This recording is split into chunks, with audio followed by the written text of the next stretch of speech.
awalnya itu dibangun untuk Belandanya itu ngomong untuk melindungi keraton, tapi nyatanya adalah untuk mengawasi keraton gitu. Jadi untuk menggerak-gerik keraton kalau ada yang mencurigakan, dan jarak dari benteng ini ke keraton itu hanya 1 tembakan meriam. Belanda memanfaatkan benteng itu untuk menyerang keraton seperti itu. Terus ada beberapa renovasi di benteng ini. Benteng ini juga pernah jadi tempat tinggal prajurit Belanda. Markas polisi Jepang juga pernah jadi markasnya Military Academy. Dan sekarang mulai tahun 1982 benteng ini dibuka sebagai cagar budaya, lalu dibuka untuk museum umum.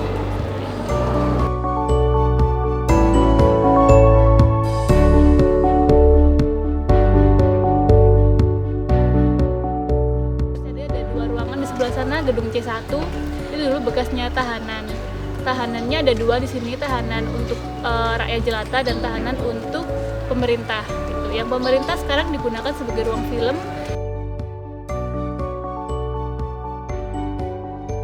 Di museum ini memiliki 4 ruang pameran atau 4 ruang diorama itu.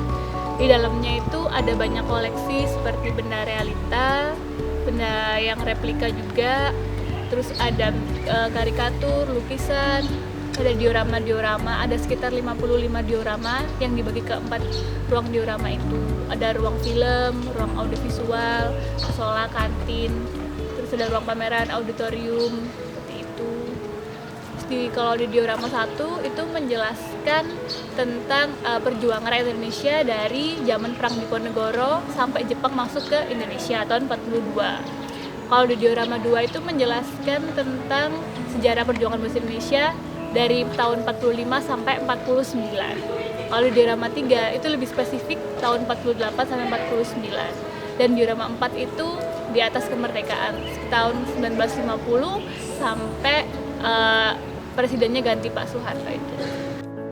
Diorama itu semacam karya seni yang dalamnya itu ada miniatur-miniatur patung kecil yang dibuat semirip mungkin dengan suasana asli di patung kecil, bangunannya, ada rumput-rumput, semuanya detail seperti asli.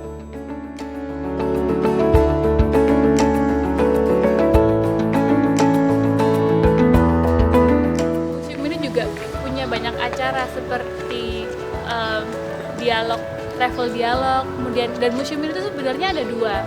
Satunya itu Museum Perjuangan, itu juga biasanya disebut sebagai Museum Benteng Vredenburg Unit 2 itu. Kemudian kita juga biasanya mengadakan seminar, lomba-lomba.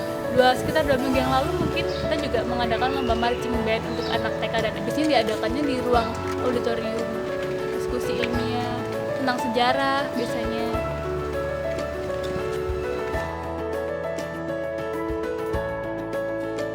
Kalau jumlah pengunjung yang kesini rata-rata minimal sehari itu ada 1000.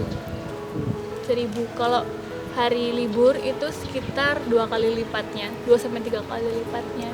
Tapi kalau puasa gini mungkin kurang dari 1000. Kalau pengunjung di sini biasanya kebanyakan study tour. Pelajar-pelajar sedang study tour, ada juga keluarga. Kalau misalnya turis mancanegara itu kebanyakan dari Belanda, dari Eropa. Kenapa dari Belanda? Karena mereka ingin melihat arsitektur yang dibuat oleh orang mereka.